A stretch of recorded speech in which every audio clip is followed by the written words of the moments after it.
TV kembali hadir dengan sejumlah informasi menarik seputar kegiatan pemerintah Kota Gorontalo yang terjadi pada pekan ketiga dan 4 dan telah kami rangkum dalam Kilas Sepekan bersama saya Ajeng Mawadah.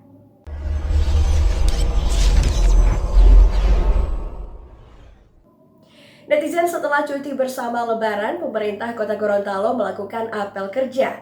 Apel kerja ini dilakukan mandiri di masing-masing unit kerja SKPD. Karena menurut Wali Kota Gorontalo, pihaknya tidak mau melanggar protokol kesehatan.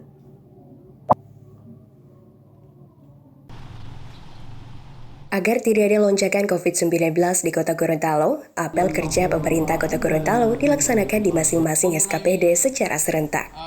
Isi sambutan Wali Kota juga sama disampaikan ke seluruh ASN. Dalam sambutannya, Wali Kota Marten Taha mengatakan sudah 2 tahun Pemkot tidak melakukan apel kerja secara bersama. Bisa di lapangan Buladu, kadang-kadang juga di sini, bisa di lapangan Taruna. Tapi sudah 2 tahun terakhir ini kita tidak laksanakan. Terbatas hanya di lingkungan sekretariat dan diikuti oleh 2 SKPD yang terdekat, Badan Keuangan dan Badan Kepegawaian. Ini menunjukkan bahwa kita benar-benar menerapkan protokol kesehatan. Karena kami sudah tidak bisa diatur jarak seperti ini. Cuma karena kita terbatas, kurang lebih hanya 200 orang di sekretariat tanpa pejabat-pejabat dari 2 SKPD ini, 200 lebih saja yang hadir. Masih bisa diatur di lapangan yang seluas ini. Tapi kalau sudah 4 ribuan yang hadir, kita tidak bisa lagi mengatur. Sampai di jalan bahkan sudah berdesak-desakan. Itu salah satu upaya kita, cara kita untuk supaya kita patuh pada protokol kesehatan. Tapi apel yang sama juga dilaksanakan di SKPD masing-masing. Tetapi aturannya tetap bersama dengan yang di sini. Daftar hadir Pak Ben ya? Semua dilaksanakan. Disiplin, hadir, tepat. Tadi sudah kurang lebih 3 menit menjelang jam 8 dia bilang masih sebentar, atur Pak. Saya turun pas jam 8. Perjalanan dari sana ke sini kira-kira 2 menit. Jadi di SKPD lain juga di mana melaksanakan kegiatan seperti ini, semua aturan itu diterapkan.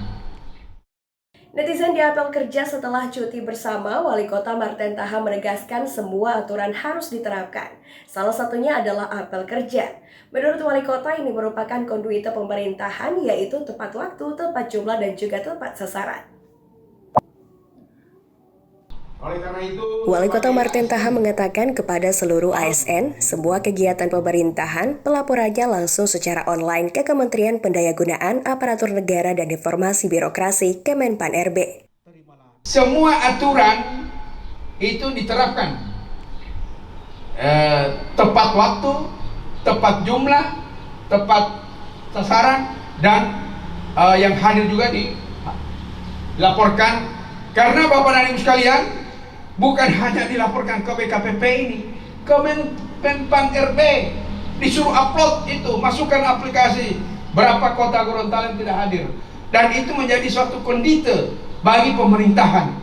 Aplikasi untuk mengupload itu bisa diketahui di sana berapa persen kota Gorontalo tidak hadir pada apel perdana Hari Raya Idul Fitri, dan itu jadi kondite penilaian.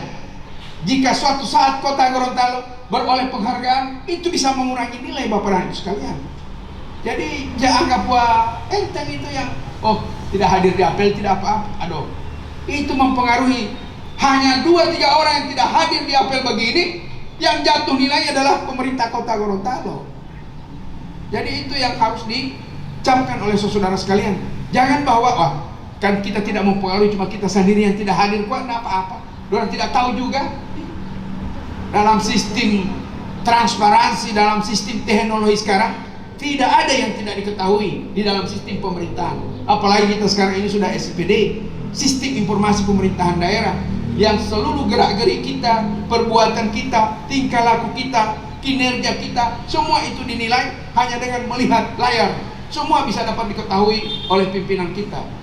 Netizen upacara memperingati Hari Kebangkitan Nasional ke-133 di kota Gorontalo dilakukan secara sederhana di Gedung Bandayo Logiladia. Dalam sambutan, Menteri Komunikasi dan Informatika Republik Indonesia Johnny G. Plate mengatakan, peringatan Hari Kebangkitan Nasional saat ini sejatinya adalah untuk menggalang kembali semangat kebangkitan. Sebagai bangsa yang tangguh, menurut Johnny G. Plate, semangat kebangkitan nasional mengajarkan selalu optimis menghadapi masa depan. Tangguh melawan pandemi COVID-19, tangguh melawan beredarnya misinformasi, disinformasi, dan juga hoax.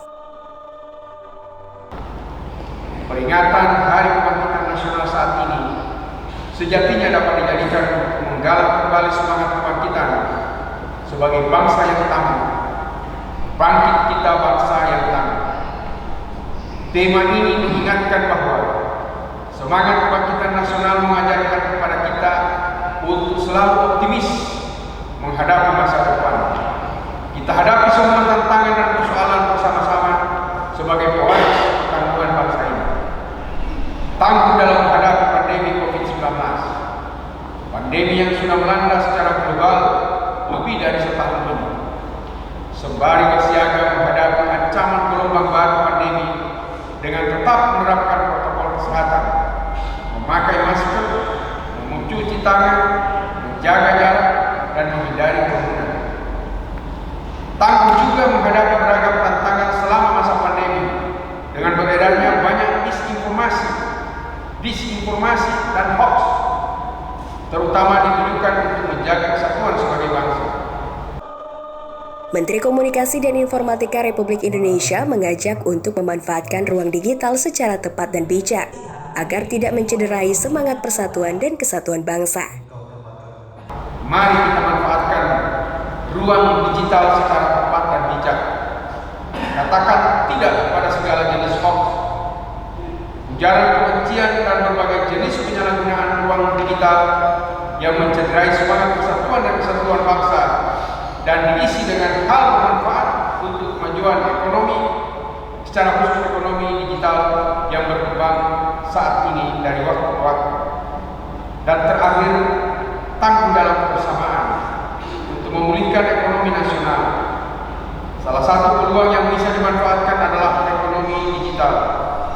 Di tengah pandemi, bisnis dagang berbasis digital ini bahkan diproyeksi tumbuh 33,2% dari tahun 2020 yang mencapai 253 triliun menjadi 337 triliun pada tahun 2021. Peningkatan jumlah transaksi lewat e-commerce juga tidak terlepas dari kebijakan pemerintah dalam mendorong ekseptasi digital kepada masyarakat, saat terus mengakselerasi perkembangan fintech dan digital banking.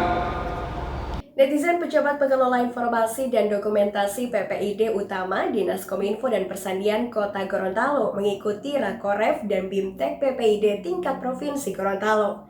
Rakoref dan Bimtek PPID ini dibuka Kepala Dinas Kominfo dan Statistik Provinsi Gorontalo Masran Rauf pada Senin 24 Mei 2021. Kepala Dinas Kominfo dan Statistik Provinsi Gorontalo Masran Rauf mengatakan, seorang pejabat PPID harus berkomitmen dan punya integritas tinggi dan tidak bisa dipindahkan kemana-mana. Menurut Masran Rauf, bila perlu PPID dibuatkan fakta integritas. Kalau kemarin di wali data saya buat fakta integritas dengan teman-teman yang ada di depan saya, hari ini pun kalau bisa kita buatkan fakta integritas. Bahwa ini suatu bagian yang harus kita manfaatkan secara bersama-sama, termasuk menjadi kekuatan kita semua. Artinya seorang pejabat PPID harus berkomitmen, punya integritas tinggi dan tidak gampang dipindahkan kemana-mana. Kita harus cermati saat ini, kita sementara dalam proses penggodokan jabatan fungsional. Ini salah satu alternatif Bapak Ibu sekalian. Artinya jabatan fungsional itu melekat di mana-mana dengan undang-undang aturan ini. Artinya kalau Bapak Ibu sekalian agak bingung, saya mau jadi apa ya kalau Jafung nanti ya? Saya mau jadi apa? Wah, saya memilih karena kapasitas saya ada SK saya mumpuni dalam hal informasi. saya akan mampu jabatan fungsional kehumasan mungkin bisa. Kehumasan atau pemberi informasi ini menjadi bagian alternatif Bapak Ibu sekalian. Sehingga jangan anggap semua pekerjaan itu sia-sia. Netizen PPID Kabupaten Kota dan OPD seprovinsi Gorontalo dievaluasi di Rakorev dan BIMTEK PPID. Terungkap dalam evaluasinya, PPID Provinsi Gorontalo yang diasistensi oleh Kemendagri ini masuk pada kategori tidak informatif. Dan netizen, berikut kita simak liputan kami pada Rakorev dan BIMTEK PPID di Kabupaten Pohuwato pada Selasa 25 Mei 2021. Menurut Kepala Bidang Informasi Komunikasi Publik pada Dinas Kominfo dan Statistik Provinsi Gorontalo, Zakia Baserewan, tujuan dilaksanakannya Rakorev dan BIMTEK PPID ini untuk peningkatan SDM pejabat PPID terhadap pelayanan informasi publik.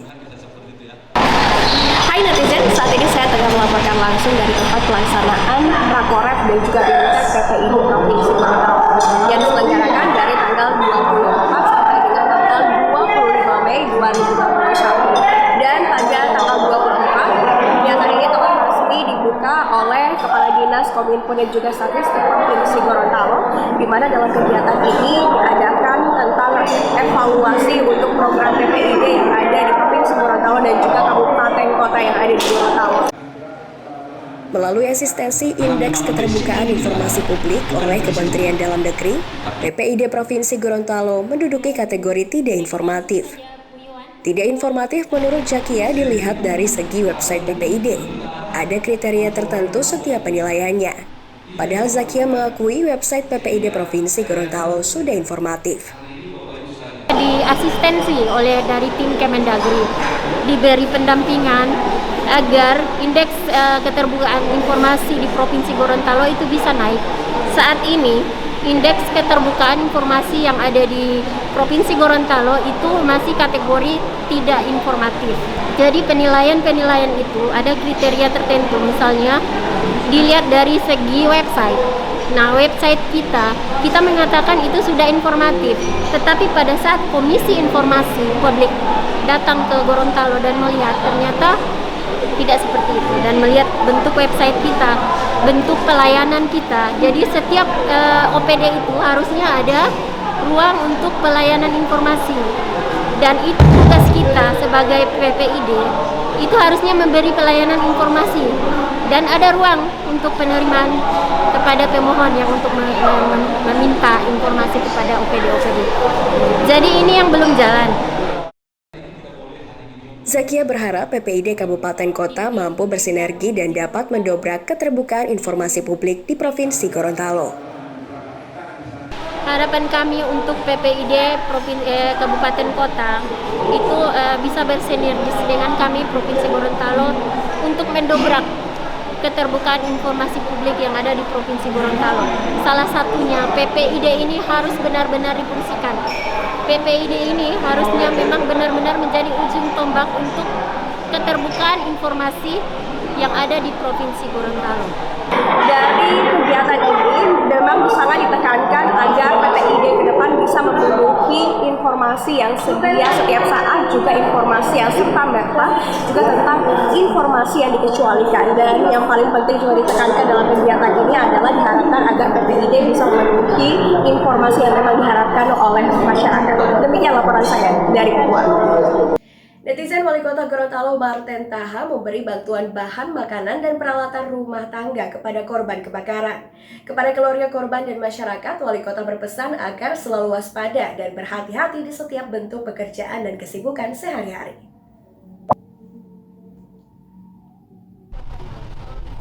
Wali Kota Marten Taha mengunjungi korban kebakaran rumah di Jalan Rusli Datau, Kelurahan Tanggi Kiki, Kecamatan Sipatana, yang terjadi beberapa pekan lalu. Puing-puing kebakaran berserakan. Setelah meninjau kondisi rumah, Marten Taha memberikan bantuan berupa bahan makanan dan juga peralatan dapur kepada korban kebakaran. Paling banyak kebakaran ini disebabkan oleh arus pendek korslet dari listrik.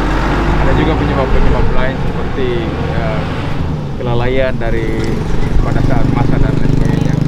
Nah, oleh karena itu saya berharap agar para lurah, camat, untuk setiap saat mengingatkan kepada masyarakat agar hati-hati di dalam pengaruh-pengaruh api nanti, baik itu listrik karena konslet, kemudian juga massa atau anak-anak main api. Ini perlu dijaga karena kebakaran itu bisa akibatnya nanti harta, nyawa, dan lain sebagainya bisa melayang. Netizen pemerintah Kota Gorontalo melaksanakan sholat Jumat berjamaah di Masjid Al-Fat, Bulotada Barat, Kecamatan Sipatana.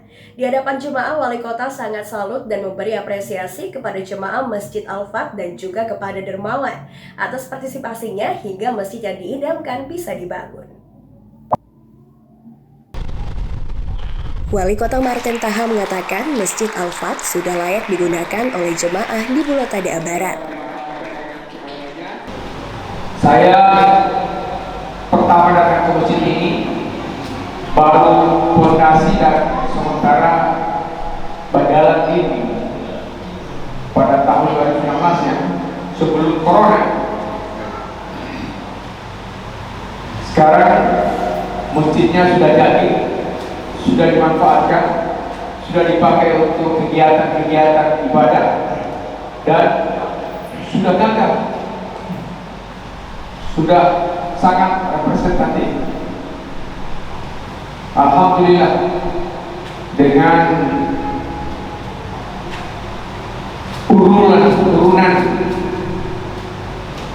dari jamaah masyarakat yang ada di sekitar dan bantuan dari para dermawan, masjid yang diidam-idamkan oleh masyarakat di Bulotada Barat ini bisa terbangun seperti ini. Kami juga merasa sangat bersyukur dan berterima kasih atas partisipasi masyarakat yang begitu besar terhadap pembangunan sarana-sarana ibadah. Ini menandakan bahwa kita semua, masyarakat kita, masyarakat Kota Gorontalo ini sangat peduli dengan kegiatan-kegiatan keagamaan. Membangun sarana ibadah itu tidak mudah Bapak dan Ibu sekalian. Kan butuh dana, butuh kebersamaan kita semua. Bagaimana cara memanfaatkannya, kemudian membangunnya dan sebagainya. Alhamdulillah bisa terwujud apa yang menjadi harapan para masyarakat.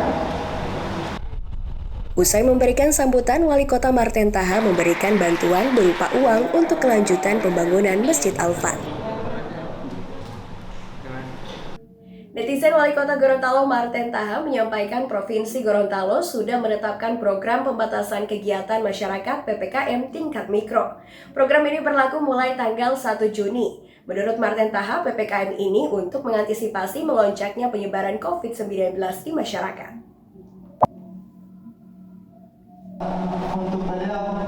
Pemerintah Provinsi Gorontalo akan memberlakukan program pembatasan kegiatan masyarakat PPKM tingkat mikro 1 Juni mendatang. Wali Kota menyampaikan Provinsi Gorontalo sebagai daerah yang harus menerapkan PPKM. Situasi sekarang belum normal, masih dalam pandemi COVID-19, masih kita mewabah ini, penularan ini, wabah ini masih sangat menular. Bahkan sekarang sudah ada varian baru.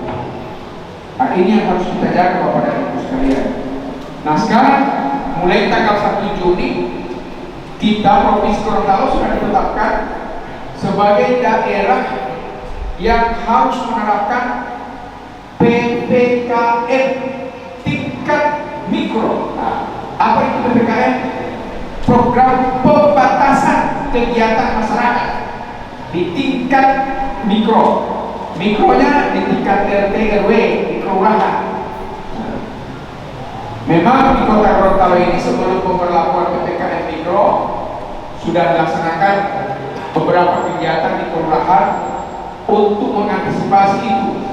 Bahkan sudah ada beberapa kelurahan yang membentuk kelurahan tangguh, di mana RT RW itu dijaga betul. Orang yang terkena positif di dan oleh Satgas di tingkat RT RW dijaga betul, dia isolasi mandiri dan tidak boleh keluar dari RT itu. Jadi itu pemberlakuan PPKM Mikro, program pembatasan kegiatan masyarakat. Jadi Onolota positif corona, dia tidak bisa keluar dari rumahnya, dari kegiatan, dari itu diawasi oleh RT RW, oleh lurah, oleh Babinsa, Babin Kaptipmas, oleh Puskes. Walaupun sekarang mau kata muda di kota Gorontalo ini sudah mulai ada pengurangan, penurunan kasus-kasus, tapi kita tidak boleh berpegang di situ, sebab ini situasi belum normal. Netizen, demikianlah rangkaian Kilas Sepekan Kominfo TV. Saya Mawadah pamit undur diri. Assalamualaikum warahmatullahi wabarakatuh dan sampai jumpa.